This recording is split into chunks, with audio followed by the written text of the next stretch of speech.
নমস্কার বন্ধুরা, শিউলি রান্নাঘরে সবাইকে স্বাগত। আশা করব তোমরা সকলেই ভালো আছো। আজ বানিয়ে নিচ্ছি বড় বড় আলু ফুলকপি দিয়ে কাতল মাছের ঝোল। তার জন্য নিয়ে নিচ্ছি কাতল মাছ। কাতল মাছটা অনেক বড় ছিল, পিসগুলো অনেক মোটা মোটা বড় বড় করেছে। 5-7 পিস নিয়ে নিয়েছি, আমি সকালের জন্য রান্না করছি আজকে। আর নিয়ে নিয়েছি ফুলকপি আলু, যেটাকে আমি বয়েল করার জন্য বসিয়ে দিয়েছি। সাথে মশলার জন্য আমি নিয়ে নিয়েছি মিক্সচার বাটিতে এক টুকরো আদা, 4-5টা কাঁচা লঙ্কা, জিরে, দারচিনি, এলাচি আর পোস্ত। কড়াই বসিয়ে দিয়েছি, তেলও গরম হয়ে গেছে। মাছগুলো যেহেতু একটু মোটা, তাই আমাকে একটু বেশি সময় নিয়ে কড়া করে ভেজে উঠাতে হবে।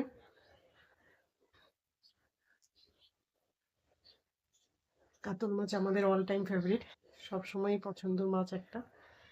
মাছগুলো যেহেতু ভারী মোটা, সেগুলোর জন্য একটু বেশি সময় নিয়ে এগুলোকে ভেজে উঠাতে হবে। কড়া করে ভেজে উঠাতে হবে, নাহলে এগুলো খেতে ভালো লাগবে না। মাছগুলোকে উল্টে পাল্টে ভেজে নিচ্ছি, এবং এই একই মাছের তেলের মধ্যে বাকি যে 2-3 পিস মাছ আছে সেগুলোকে ভেজে উঠিয়ে নিব। পুরো ভিডিওটা দেখার জন্য অনুরোধ রইল। যারা ফেসবুক থেকে ভিডিওটা দেখছো তারা অবশ্যই লাইক, শেয়ার, কমেন্ট করে দিবে এবং ফলো করবে। যারা ইউটিউব থেকে রেসিপিটা দেখছো তারা অবশ্যই সাবস্ক্রাইব করে দিবে, যেন আমার রেসিপিগুলো, নতুন নতুন যে রেসিপি আসবে সেগুলো যেন তোমরা দেখতে পাও, তার জন্য। এবং তোমরা কমেন্ট করবে যে আমার রেসিপিগুলো কেমন হচ্ছে, আমার রান্নাগুলো কেমন হচ্ছে, সেগুলো অবশ্যই তোমরা কমেন্ট করে আমাকে জানাবে। তোমাদের কমেন্টের উপরে আমার অনেক কিছু নির্ভর করবে, তাহলে আমি আরও চেষ্টা করবো যে না একটু ভালো বেটার করার।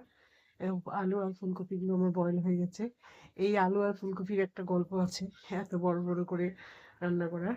ছোটোবেলা আমার এক কাকিমা এইভাবে আমাদেরকে রান্না করে খাওয়াতো, ভালো লাগতো। আজকে তার কথা মনে পড়াতে এইভাবে করে নিচ্ছি। হয়ে গেছে প্রথম ব্যাচের মাছ ভাজাগুলো, বাকিগুলো ভেজে নেবে এইভাবে। যা বলছিলাম কমেন্টগুলো পড়ার কথা, কমেন্ট করবে। ওই একই তেলের, মাছের তেলের মধ্যে আরেকটু তেল দিয়ে দিচ্ছি জিরে, তেজপাতা, শুকনো লঙ্কা দিয়ে প্রথমে আলুগুলো দিয়ে দিব। আলুগুলো একটু ভাজা ভাজা হয়ে গেলে তারপরে দিয়ে দিব ফুলকপিগুলো। শীতে, গরমের দিনে তো আমরা সবই খাই, শীতের দিনে যেন সব সবজিগুলোরই একটা টেস্ট মনে হয় একটু বেশি হয়ে যায় নাকি, খুব টেস্টি হয়।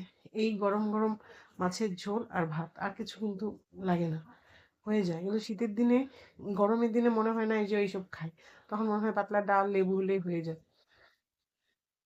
দেখো রেসিপিটা আমি কেমন করে রান্না করছি, একদম ঘরোয়া সাধারণভাবে, যেটা আমার সবসময় চেষ্টা থাকে তোমাদের সামনে খুব সিম্পলভাবে রেসিপিগুলো তুলে ধরার।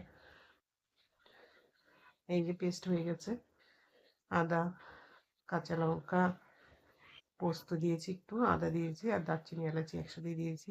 দিয়ে দিচ্ছি এখানে পরিমাণ মতো হলুদ, লবণ আর একটু কাশ্মীরি লঙ্কা গুঁড়ো। সবসময় আমি বলি যে লঙ্কা আর লবণটা তোমরা তোমাদের টেস্ট অনুযায়ী দিবে। যতটা পরিমাণে সবজি দিচ্ছ, জল দিচ্ছ, মাছ দিচ্ছ, সেই পরিমাণে, তারপরে নিজেরা কেমন খাও সেই পরিমাণেই দিবে। এইখানে আরেকটা কথা, এই যে মশলা দেওয়ার পরে মশলাটাকে যত সময় নিয়ে আস্তে আস্তে কষাবে, জিনিস কিন্তু ততটাই টেস্ট হবে। এই যে আমার মশলাটা কষে গেছে, সবজিগুলোও মজে গেছে। এবার আমি দিয়ে দিব গরম জলে। গরম জল দিলে ঝোল জাতীয় যে কোনো জিনিসই টেস্টটা একটু এক লেভেল বেড়ে যায়। যেহেতু আমার মোটা মাছ আর জলটাও বয়েল হওয়া, তাই আমি সঙ্গে সঙ্গে জল দেওয়ার সাথে সাথে মাছগুলো দিয়ে দেবো। মাছগুলো দিয়ে বেশ 10-12 মিনিট লাগিয়ে আমি মাছটাকে ফুটাবো, না হলে মাছের ভেতরে ঝোলও ঢুকবে না, মশলার গন্ধও ঢুকবে না। আর আমি এখানে আজকে না দিব এক্সট্রা করে কোনো গরম মশলা, না দিব ধনেপাতা, এইভাবেই রাখবো। তোমরা যারা মাছ খাও তারা এইভাবে খেয়ে দেখবে, যেভাবে আমি বানালাম ঠিক সেভাবেই বানাবে, দেখবে কত টেস্ট হয়। আর খাওয়ার পরে, বানিয়ে খাওয়ার পর নিশ্চয়ই আমাকে রিভিউ দিবে যে দিদিভাই তোমার মতো রান্না করেছি, আজকে এরকম হয়েছে। এই ভাত বেড়ে নিয়েছি, এর মধ্যে দিয়ে দিব। এভাবে তোমরাও বানিয়ে খাবে, বাড়ির সবাইকে খাওয়াবে। আজ তাহলে ভিডিওটা এইখানেই রাখবো।